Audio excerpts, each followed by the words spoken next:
Marcus No! Williams never thought Stop! his life would change forever on a quiet Tuesday evening in suburban Atlanta.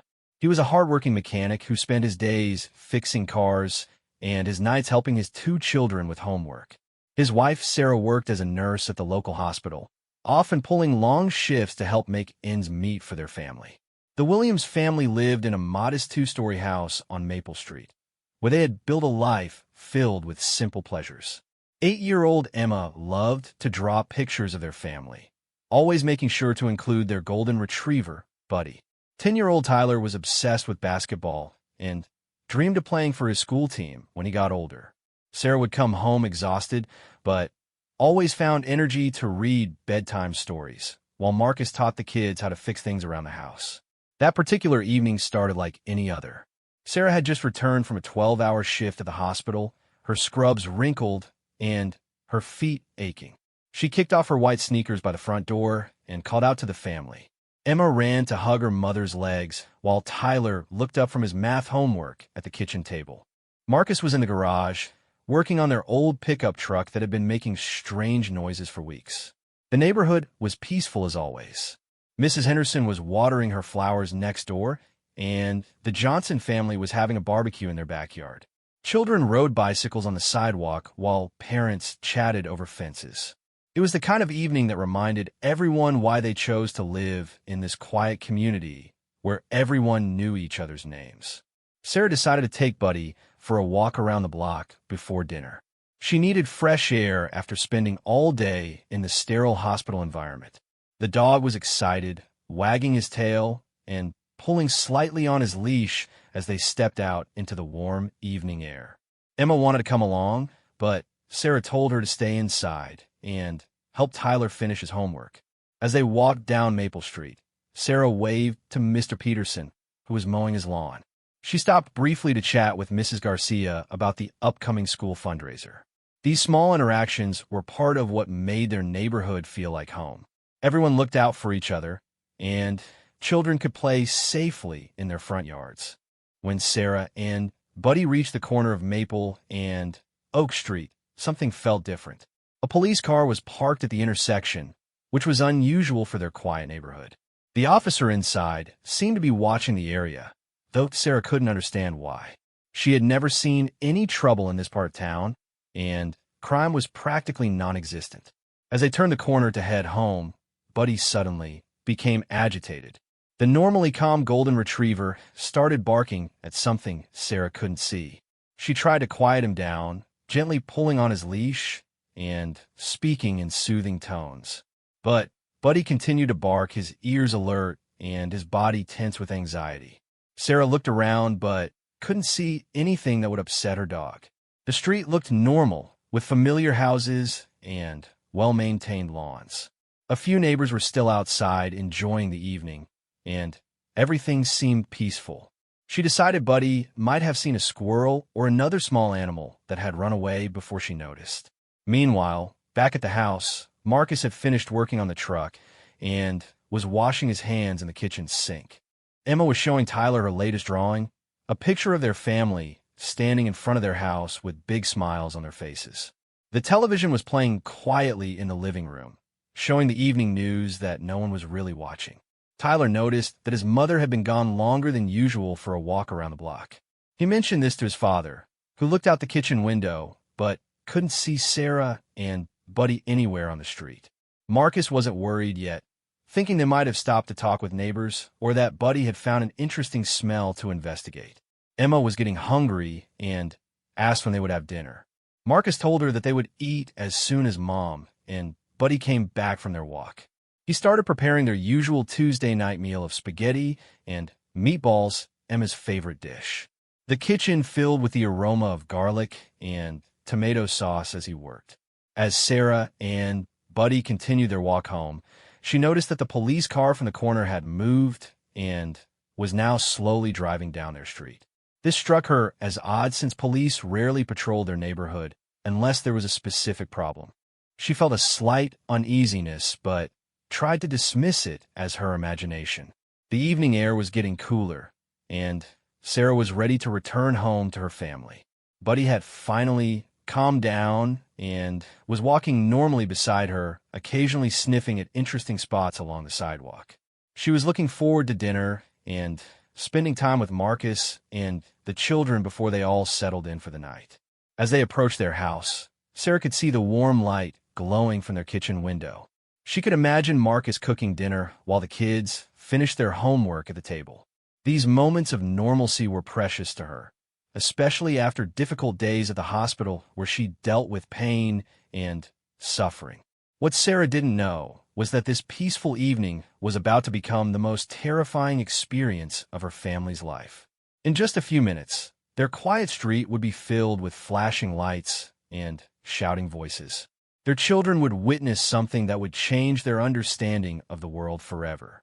And Marcus would find himself facing a situation that would test every fiber of his character.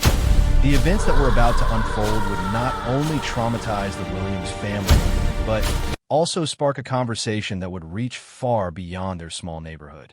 It would challenge people's beliefs about justice, protection, and what it means to stand up for the people you love most. As Sarah walked up the front path to their house, Buddy trotting happily beside her, she had no idea that in moments, her husband would speak 6 words that would silence everyone around them and change their lives forever. As Sarah reached for the front door handle, she heard the sound of car doors slamming behind her. When she turned around, she saw 3 police officers getting out of 2 patrol cars that had pulled up to the curb. Her heart began to race, though she couldn't understand why they would be at her house. The Williams family had never had any trouble with the law. Buddy sensed Sarah's tension and began to growl low in his throat. One of the officers, a tall man with graying hair, approached the front yard while the other 2 positioned themselves near the patrol cars. Sarah stood frozen on her front porch, still holding Buddy's leash, trying to process what was happening. Inside the house, Marcus heard the commotion outside and looked through the kitchen window. When he saw the police cars, his first thought was that something had happened to one of their neighbors. He quickly turned off the stove and told Emma and Tyler to stay in the kitchen while he went outside to see if he could help with whatever was going on. The lead officer, whose badge read Sergeant Coleman, called out to Sarah as she stood on the porch. His voice was stern and commanding, nothing like the friendly tone she was used to hearing from the community police officers who sometimes visited the children's school. He ordered her to put her hands where he could see them and to control her dog. Sarah was confused and frightened. She had done nothing wrong, and she couldn't understand why the officers were treating her like a criminal. Her voice shook as she asked what was happening, why they were at her house. Buddy continued to bark, sensing the hostility in the air and trying to protect his family. Marcus stepped out the front door just as Sergeant Coleman was approaching Sarah. The officer immediately turned his attention to Marcus, shouting for him to get back inside the house. But Marcus could see that his wife was scared and confused, and he wasn't about to leave her alone to face whatever was happening. The situation escalated quickly. Sergeant Coleman claimed that they had received reports of domestic violence from the Williams house, though no such incident had ever occurred. Sarah tried to explain that this was a mistake, that they were a peaceful family who had never had any problems. Marcus attempted to step closer to his wife, but the officer warned him to stay back. Emma and Tyler, despite their father's instructions to stay inside, had crept to the living room window to see what was happening. They watched in terror as police officers surrounded their parents in their own front yard. Tyler, though only 10 years old, sensed that something was very wrong with this situation. The second officer, Officer Martinez, moved to block Marcus from getting closer to Sarah. When Marcus tried to explain that there had been a misunderstanding, that they were a loving family with no history of violence, the officer told him to be quiet and follow orders. The tension in the air was thick, and neighbors were beginning to come out of their houses to see what was happening. Buddy became more agitated as the officers closed in on his family. The loyal golden retriever had never been aggressive, but his protective instincts were kicking in. When Sergeant Coleman moved towards Sarah, Buddy lunged forward on his leash, barking fiercely, but not actually attacking anyone. The officer reacted as if the family pet was a dangerous threat. What happened next would haunt the Williams family forever. Sergeant Coleman drew his taser and aimed it directly at Sarah, claiming that she was not controlling her dog and was therefore creating a dangerous situation. Sarah, still holding Buddy's leash, raised her hands and tried to calm everyone down. She was wearing her nurse's scrubs, clearly not a threat to anyone. Marcus watched in horror as the officer prepared to use the taser on his wife. He shouted for them to stop, explaining that Buddy was just scared and protecting his family, that Sarah posed no danger to anyone. The dog was still barking, but had not made any move to actually attack the officers. The neighbors who had gathered to watch were equally shocked by what they were seeing. Mrs. Henderson, who had known the Williams family for years, called out that these were good people who would never hurt anyone. Mr. Peterson tried to approach to vouch for the family's character, but the third officer, Officer Brooks, ordered everyone to stay back. Despite the pleas from Marcus, the neighbors, and Sarah herself, Sergeant Coleman fired the taser. The electrical prongs struck Sarah in the chest, sending 50,000 volts of electricity through her body.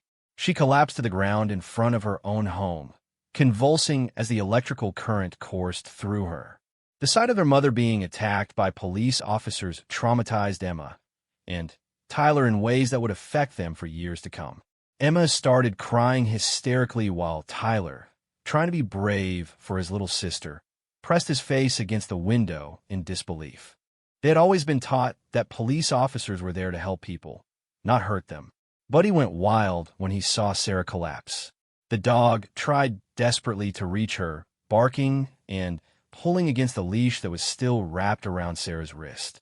The officers now claimed that the dog was definitely dangerous and needed to be contained, even though Buddy was simply trying to protect his fallen owner. Marcus felt his world crashing down around him. His wife, the mother of his children, was lying on the ground, twitching from the taser shock, while their kids watched through the window. He had never felt such a combination of rage, helplessness, and fear in his entire life. Every instinct told him to rush to Sarah's side, but he knew that any sudden movement might result in the officers using more force. The neighbors were in shock. Many of them had their phones out, recording the incident. Mrs. Garcia was crying as she watched her friend Sarah lying helpless on the ground. Mr. Johnson had come running from his backyard barbecue and was demanding to know why the officers had attacked an innocent woman. As Sarah slowly began to recover from the taser shock, she was dazed and confused. Her body ached, and she could hardly understand what had just happened to her. She looked up to see her husband standing several feet away, prevented from helping her by the officers who continued to treat their family like dangerous criminals. Officer Martinez moved to handcuff Sarah while she was still weak from the electrical shock. Marcus watched in disbelief as they prepared to arrest his wife for no reason other than walking her dog in their own neighborhood. The injustice of the situation was overwhelming, and he knew he had to do something to protect his family. The scene had become chaotic. Neighbors were shouting at the police, demanding explanations. Children from other houses had come outside and were watching in confusion and fear. The peaceful evening on Maple Street had turned into a nightmare that would be remembered by everyone who witnessed it. As the officers continued to mishandle the situation, treating the Williams family like criminals despite having no evidence of any wrongdoing, Marcus knew that this moment would define the rest of their lives. He could see his children's faces in the window, their innocence being shattered by what they were witnessing. The stage was set for Marcus to make a choice that would either escalate the situation further or potentially save his family from an even worse fate. What he said next would silence everyone on the street and force them all to confront the reality of what was happening in front of their eyes. As Officer Martinez began to put handcuffs on Sarah while she was still recovering from the taser shock, Marcus felt something break inside him. He watched his wife struggling to understand what was happening to her, saw his children's terrified faces pressed against the window, and heard the angry voices of neighbors who knew his family was being wronged. The officers were still claiming that they had received reports of domestic violence, but none of them could provide any details about who had made such a report or what specific incident they were investigating. Marcus realized that this entire situation was based on either false information or mistaken identity, but the officers seemed determined to justify their actions rather than admit their error. Sergeant Coleman was becoming more aggressive, shouting orders and treating the peaceful neighborhood like a war zone. When Mr. Peterson tried to step forward to speak on behalf of the Williams family, the sergeant threatened to arrest him as well. The situation was spinning completely out of control. Sarah, still weak and confused from the electrical shock, looked up at her husband with tears in her eyes. She couldn't understand why this was happening to them. They had always been law-abiding citizens who respected authority and taught their children to trust and cooperate with police officers. Now, those same officers were treating them like dangerous criminals. Marcus knew he had to act, but he also understood that any wrong move could make things worse for his family. He had seen too many news stories about situations like this escalating into tragedy. His mind raced as he tried to think of something that would make the officers stop and reconsider what they were doing. The neighbors continued to voice their support for the Williams family. Mrs. Henderson was telling anyone who would listen that Marcus and Sarah were wonderful parents who had never caused any trouble. Mrs. Garcia was explaining that Sarah worked as a nurse and spent her days helping people. But the officers seemed determined to ignore these character testimonials. As they prepared to put Sarah in the patrol car, Marcus made a decision that would change everything. He stepped forward, despite the officers' warnings to stay back, and spoke 6 words that cut through all the chaos and confusion. His voice was calm but firm, carrying the weight of absolute truth. "She's pregnant with our 3rd child." The effect was immediate and dramatic. Sergeant Coleman stopped in his tracks, his hand frozen on his radio. Officer Martinez looked up from where he was trying to lift Sarah to her feet. Officer Brooks, who had been watching the crowd of neighbors, turned his full attention to Marcus. Sarah looked at her husband with surprise and gratitude. They had only just confirmed the pregnancy a few days earlier and hadn't planned to tell the children until they were further along. But Marcus knew that this information might be the only thing that could protect his wife from further harm. The neighbors fell silent, processing this revelation. Mrs. Henderson gasped and put her hand over her heart. Mr. Peterson shook his head in disgust at what the officers had done. The weight of Marcus's words hung in the air, forcing everyone to confront the reality of what had just occurred. Inside the house, Emma and Tyler heard their father's words through the open window. Emma didn't fully understand what it meant, but Tyler was old enough to grasp the significance. His mother was going to have a baby, and the police had just shot her with electricity. The 10-year-old boy felt a rage he had never experienced before. Sergeant Coleman realized that the situation had just become much more serious. Using a taser on a pregnant woman would create legal and public relations problems that could end careers. He looked at Sarah, who was still sitting on the ground, her hand instinctively moving to her stomach. The officer tried to backtrack, claiming that they couldn't have known about the pregnancy, as if that somehow justified their actions. But Marcus wasn't going to let them off that easily. He pointed out that they had tasered his wife without any justification, regardless of whether she was pregnant or not. "You didn't ask any questions," Marcus said, his voice growing stronger. "You didn't try to de-escalate. You just attacked a nurse coming home from work, walking her dog in front of her own house, while her children watched through the window." The neighbors began to murmur in agreement. Several of them were recording everything with their phones, and word was spreading quickly through the community about what was happening on Maple Street. Social media posts were already beginning to appear, sharing videos and asking for justice for the Williams family. Sarah slowly stood up with Marcus's help, her legs still shaky from the electrical shock. She was frightened about what the taser might have done to her unborn baby. As a nurse, she knew that electrical shock during pregnancy could potentially cause complications, and she would need to see a doctor immediately. Officer Martinez seemed to realize the gravity of the situation. He suggested that they should call for medical assistance to check on Sarah's condition, but Marcus had lost all trust in these officers. He insisted that he would take his wife to the hospital himself, where doctors who actually cared about her well-being could examine her. The crowd of neighbors was growing larger as more people heard about what was happening. Mr. Johnson had called several of his friends, and families from surrounding streets were walking over to see what the commotion was about. The officers found themselves surrounded by dozens of community members who were demanding answers. Sergeant Coleman tried to regain control of the situation by claiming that the officers had been responding to a legitimate call and had followed proper procedures. But the neighbors weren't buying it. They had all seen what happened, and many of them had recorded it on their phones. The evidence was clear that no proper procedures had been followed. Mrs. Garcia stepped forward and announced that she had been watching from her kitchen window when the police cars arrived. She testified that Sarah had been doing nothing more than walking her dog and waving to neighbors. There had been no disturbance, no violence, nothing that would justify the officers' actions.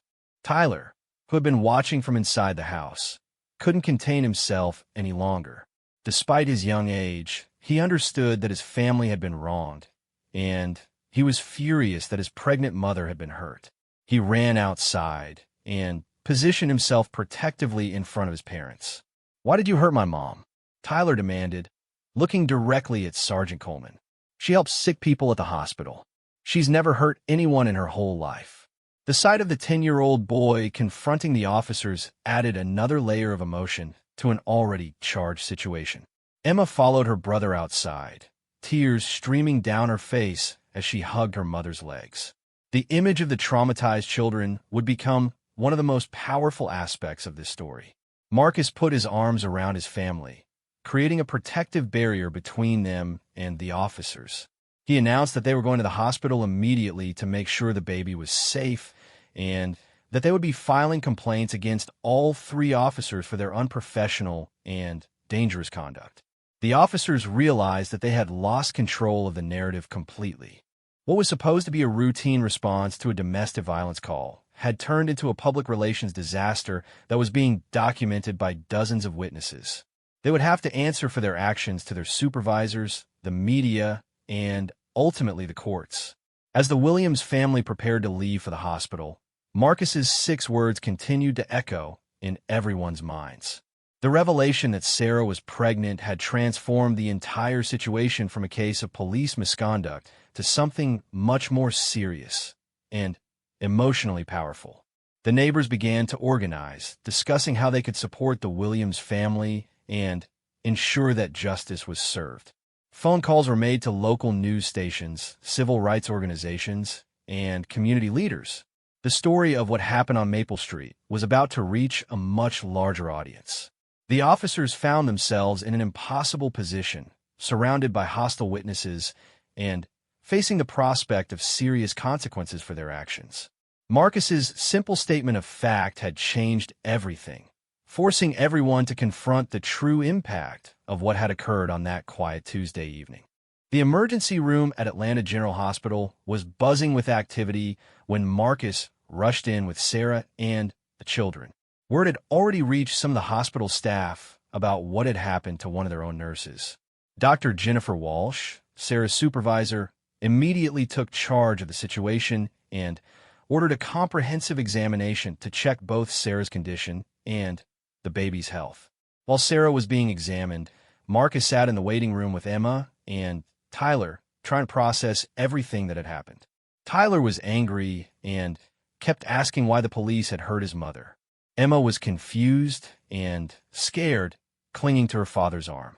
Marcus struggled to find words that could help his children understand something that he himself couldn't make sense of. Dr. Walsh emerged from the examination room with cautiously optimistic news. The baby appeared to be unharmed, but Sarah would need to be monitored closely over the next few weeks to ensure there were no complications from the electrical shock. The doctor was clearly angry about what had happened to her colleague and friend. "Sarah is one of the most caring people I know," Dr. Walsh told Marcus. "She's dedicated her career to helping others. What those officers did was not just wrong, it was dangerous and completely unjustified." Meanwhile, back on Maple Street, the neighbors were organizing like never before. Mrs. Henderson had called her daughter, who worked for a local television station. Mr. Peterson was contacting the NAACP and other civil rights organizations. Mrs. Garcia was coordinating with other families to make sure everyone's phone videos were preserved as evidence. The The story was already spreading on social media.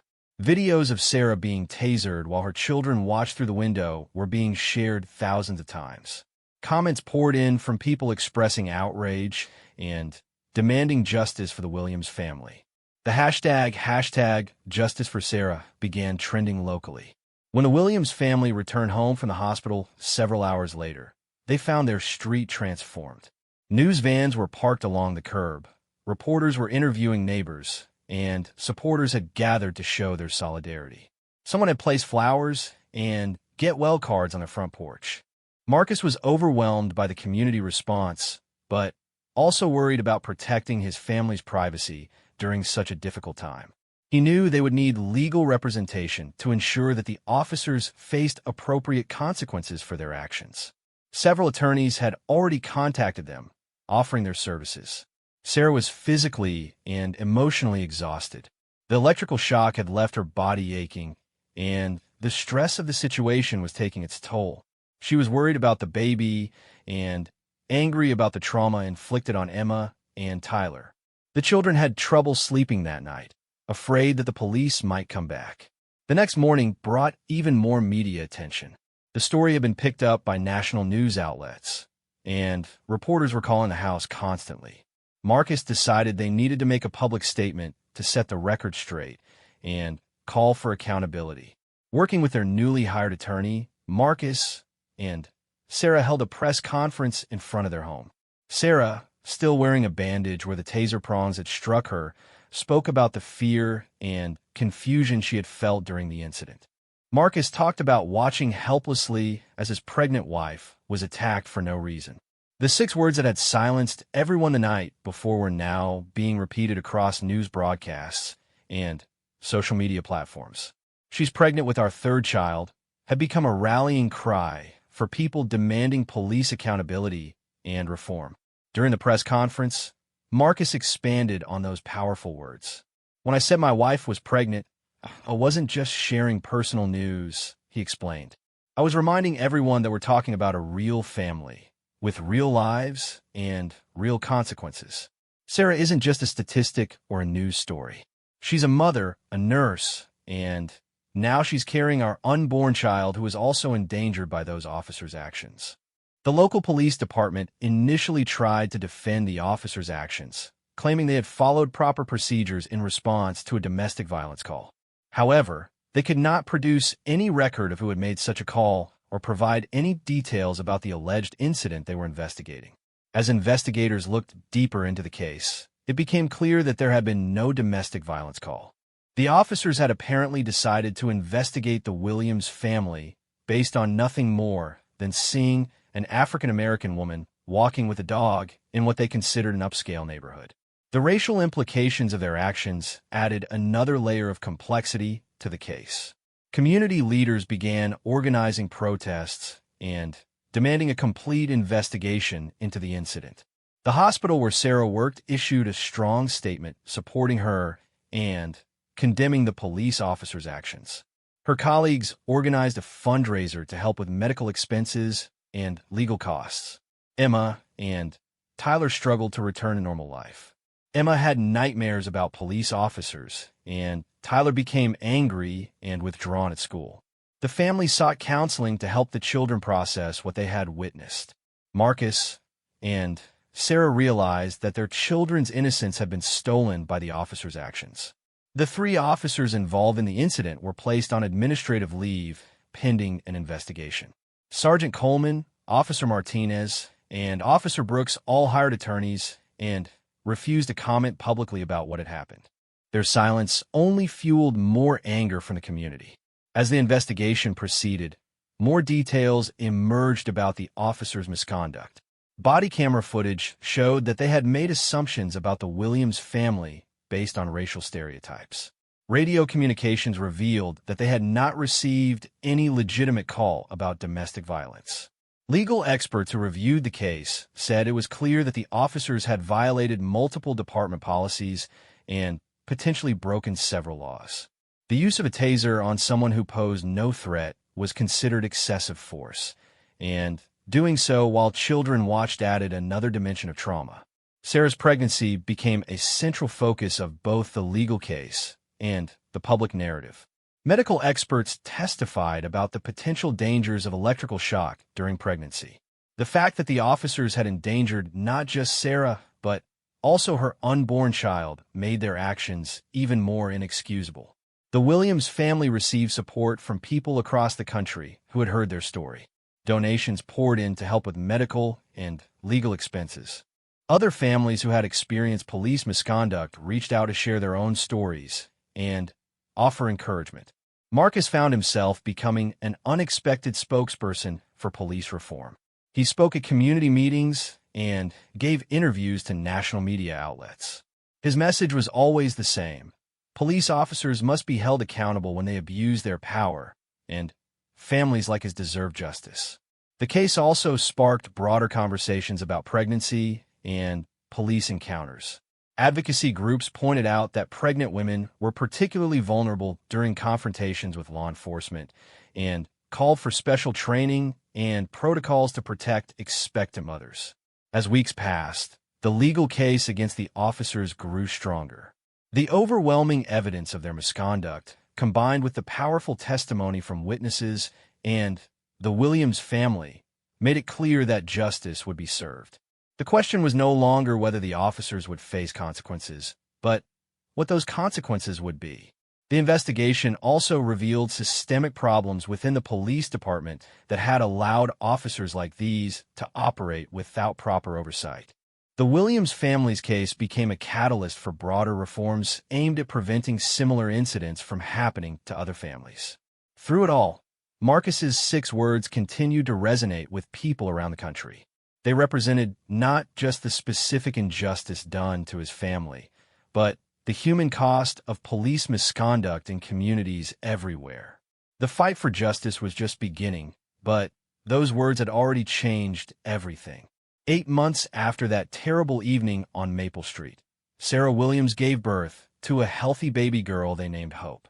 The name was chosen deliberately, representing their family's determination to find light in the darkness and their belief that justice would ultimately prevail. Throughout her pregnancy, Sarah had been monitored carefully by doctors who wanted to ensure that the Taser incident hadn't caused any lasting harm. The birth of Hope brought joy to a family that had endured months of legal battles, media attention, and emotional healing. Emma and Tyler were thrilled to have a baby sister, and their excitement helped bring some normalcy back to their lives. Marcus held his newborn daughter and thought about how close they had come to losing her before she was even born. The legal case against the 3 officers had moved swiftly through the courts. Sergeant Coleman, Officer Martinez, and Officer Brooks were all convicted on multiple charges including assault, excessive use of force, and endangering the welfare of children. The evidence against them was overwhelming, from witness testimonies to body camera footage to their own radio communications. Sergeant Coleman received the harshest sentence due to his role as the senior officer who had fired the Taser. He was sentenced to 5 years in prison and banned from ever working in law enforcement again. The other 2 officers received lesser sentences, but also lost their jobs and their law enforcement certifications permanently. The criminal convictions were just the beginning. The Williams family also won a substantial civil lawsuit against the police department and the city. The settlement amount was never disclosed publicly, but it was enough to ensure the family's financial security and to fund Sarah's medical care for years to come. More importantly than the money, the case led to significant reforms within the police department. New training programs were implemented focusing on de-escalation techniques and cultural sensitivity.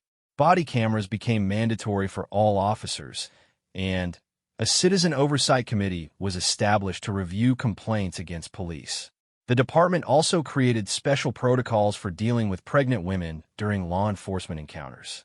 Officers were required to receive additional training about the medical risks involved and were instructed to call for medical supervision whenever a pregnant woman was involved in any incident. Marcus and Sarah became advocates for police reform, working with community organizations and lawmakers to prevent other families from experiencing what they had endured. They traveled to other cities to share their story and to support families who had faced similar injustices. The children gradually healed from their trauma with the help of counseling and the support of their community. Tyler eventually joined his school's basketball team and found healthy ways to channel his anger into athletic achievement. Emma continued to draw pictures of her family, but now they included baby Hope and showed them all together and happy. The neighborhood on Maple Street also changed in positive ways. The incident had brought the community closer together, with neighbors looking out for each other more than ever before. Mrs. Henderson organized regular block parties to maintain the connections that had formed during the crisis. Mr. Peterson started a neighborhood watch program focused on protecting residents from all forms of harm. The media attention eventually died down, but the impact of the Williams family's story continued to ripple outward. Police departments in other cities studied their case when developing their own reform programs. Academic researchers used their experience as a case study in police accountability and community relations. Sarah returned to work at the hospital after taking extended maternity leave. Her colleagues welcomed her back as a hero, someone who had stood up for justice and made a difference. She continued to work as a nurse, but also became involved in training programs that taught medical professionals how to advocate for patients who had experienced police violence. The hospital created a new program in Sarah's honor, providing free medical care to families who had been victims of police misconduct. Dr. Walsh, who had cared for Sarah after the Taser incident, became the program's director and worked closely with civil rights organizations to identify families in need. Marcus eventually left his job as a mechanic to work full-time as a community organizer and police reform advocate. His experience as an ordinary father who had been forced to protect his family resonated with people from all backgrounds. He spoke at conferences, testified before legislative committees, and worked with police departments that wanted to improve their community relations. The 6 words that had changed everything that terrible evening became the title of Marcus's memoir about their experience. She's Pregnant with Our Third Child became a best-selling book that was used in police academies and university courses about criminal justice reform. The family established a foundation in Hope's name that provided legal assistance to families facing police misconduct. They also funded scholarships for children who had witnessed traumatic events involving law enforcement, helping them access counseling and educational opportunities. Years later, when Hope was old enough to understand, Marcus and Sarah told her the story of the night before she was born. They explained how a terrible injustice had led to positive changes that would protect other families. Hope grew up knowing that her very existence was a symbol of resilience and the power of speaking truth in the face of injustice. The officers who had attacked Sarah never expressed genuine remorse for their actions. Even after serving their prison sentences, they maintained that they had been following proper procedures. However, their convictions sent a clear message to other law enforcement officers that excessive force would have real consequences. The case established important legal precedents about the use of tasers on pregnant women and the rights of families to be free from police harassment in their own neighborhoods. Law schools began teaching the Williams case as an example of how individual courage could lead to systemic change. Emma and Tyler, now teenagers, understood the significance of what their family had endured and accomplished. They were proud of their parents for standing up for justice and grateful for the community that had supported them through the crisis. Both children expressed interest in careers in social justice, inspired by their parents' example. The community on Maple Street never forgot what had happened that Tuesday evening. A small memorial garden was planted in the park down the street, dedicated to the principle that every family deserves to feel safe in their own neighborhood. Children playing in the park often asked about the garden, providing opportunities for parents to teach important lessons about justice and community responsibility. Sarah's pregnancy with Hope had been a time of anxiety and uncertainty, but it had also been a period of tremendous growth and change for their entire community. The baby who might have been lost due to police violence instead became a symbol of hope and renewal. The Williams family's story showed that even in the darkest moments, ordinary people can find the courage to speak truth to power. Marcus's 6 words had silenced a crowd and stopped injustice in its tracks, but more importantly, they had started a conversation that continued to create positive change years later. As Hope took her first steps in the same front yard where her mother had been attacked, Marcus and Sarah reflected on how far they had all come. The pain of that night would never fully disappear, but it had been transformed into something meaningful and powerful. Their family had not just survived a terrible injustice. They had helped ensure that other families would be protected from similar harm. The story that began with 6 words of truth had become a testament to the power of communities coming together to demand justice and create change. The Williams family's courage had made their neighborhood, their city, and their country a little bit safer and more just for everyone.